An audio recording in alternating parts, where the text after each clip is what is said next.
7 Generation Games presents How Do You Make Video Games? Oh, hi. Sorry, I didn't see you there. I was just playing this video game. Do you like video games?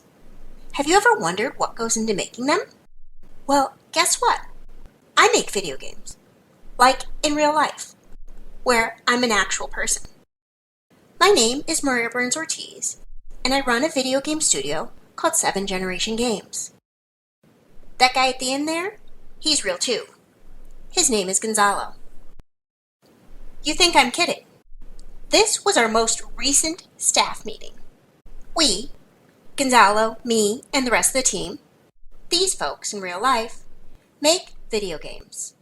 Let's see what that actually means. What goes into video games?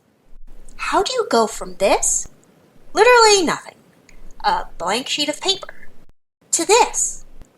This is actually the very first map we made of the virtual world that will become our game, Fish Lake.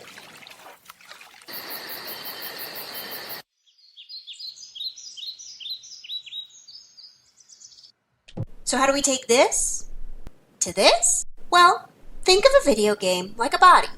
It's one functioning thing, but comprised of a whole bunch of parts. Now, humans start as babies.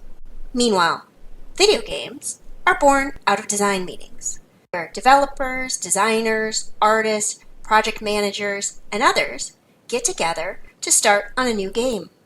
Now, if you think of a video game as a body, just like your heart continuously pumps blood to every inch of your body, design runs through every element of your game. The design process is where you make the decisions that give life to your game. Through design, you determine what your game is about, what kind of activities or gameplay it will include, what those games might look like, and you set the goals, rules, and point of your game. How do you win? How do you play?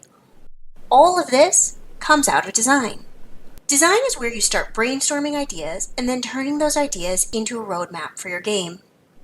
Going from giant post-its of random ideas to a path or order in which the game goes start to finish, to a script that lays out the game's narrative or story, not unlike the script of a play in many ways, and it's all ultimately compiled together as a game design document. Of course, ideas are just the beginning. Lots of people have ideas. It's about making those ideas a reality that makes a video game. Now, a heart is essential, but in order to stand up, you also need a spine, and that is where research comes in. Research is where you find the information you need to build a good game. Research comes in multiple forms.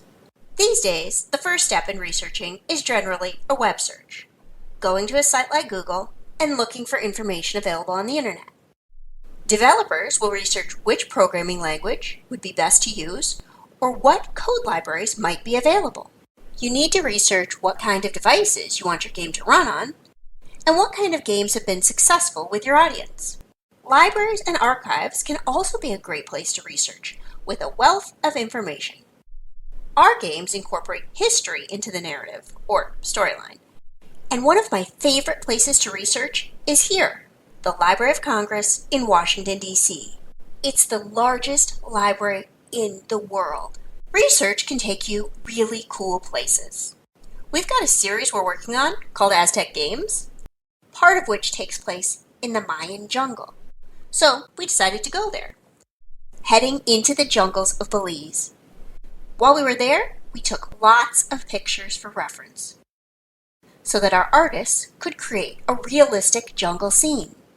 Since our game called for a jaguar, we went out and found one of those as well, which you will need to watch out for if you play Aztec Meet the Maya.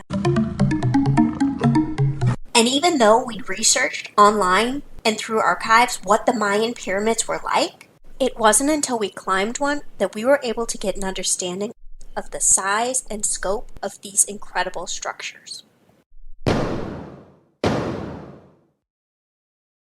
When you say make video games, coding is usually the first thing that jumps to people's minds. That is, developers typing away on their computers. And for good reason. The code is the brain of the game. Through the code, all of the pieces of the game are connected and know how to interact with each other. Developers may use different programming languages to program different parts of the game. Did you know there are more than 500 programming languages? Now, no developer knows that many, but good developers tend to be familiar with a few different coding languages.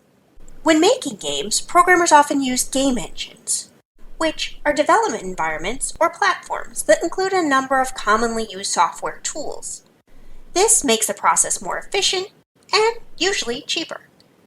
With multiple developers working across a project, everyone's code needs to be able to work together for the game to be playable. Now, of course, we know we have all of these parts working together within our bodies, but there's only one part that we see, which is why art and animation is the skin.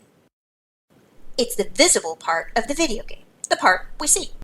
And just like people look different, there's a wide variety of aesthetic when it comes to video game art. Art and animation go together, because while art is the images, animation is the movement of those images. Animation is how artwork comes to life. Animation can be in the form of a video that is used to drive the game's narrative or story, or it can refer to the actual movement of elements within the game, of, say, water in a river, or the way a character runs.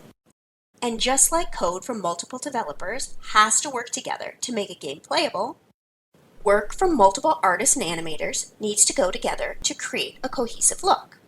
Meaning you want all of the art and animation in your game to look like it goes together, not like a whole bunch of different people worked on making it.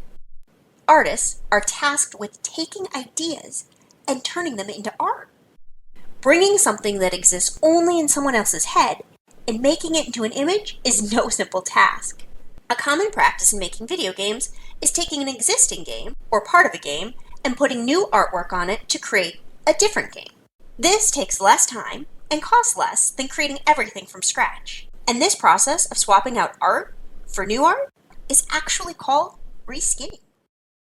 The voice of your game, that's the sound and music. It's how a video game is heard. Adding audio is one more way to engage players. And adding a little bit of sound can make a big difference. Music is probably what first jumps to mind when you think of game audio. Music helps set the tone of the game, taking a game from this to the next level.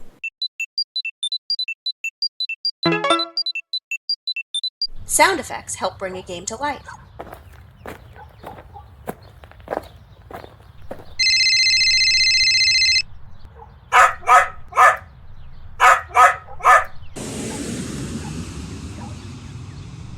Voiceovers make dialogue real through hearing characters speak.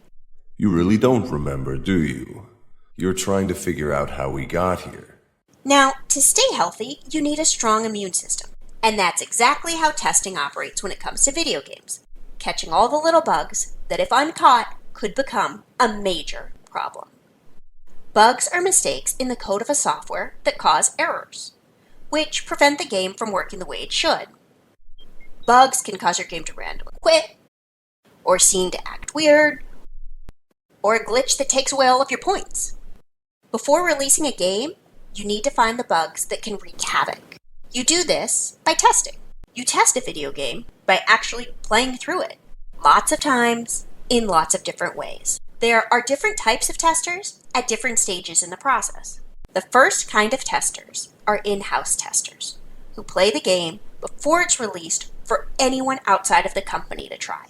And in-house testers start testing games even before they're done, often testing each level or even just parts of levels. Then there are beta testers, who are the first people outside of the game studio who get to play the game. Beta testers know a game might have bugs and let the developers know when they find them. At 7th Generation Games, because our games incorporate math and history, we typically beta test in classrooms full of kids. Once you catch the bugs, or find the errors, you squash them by fixing the code.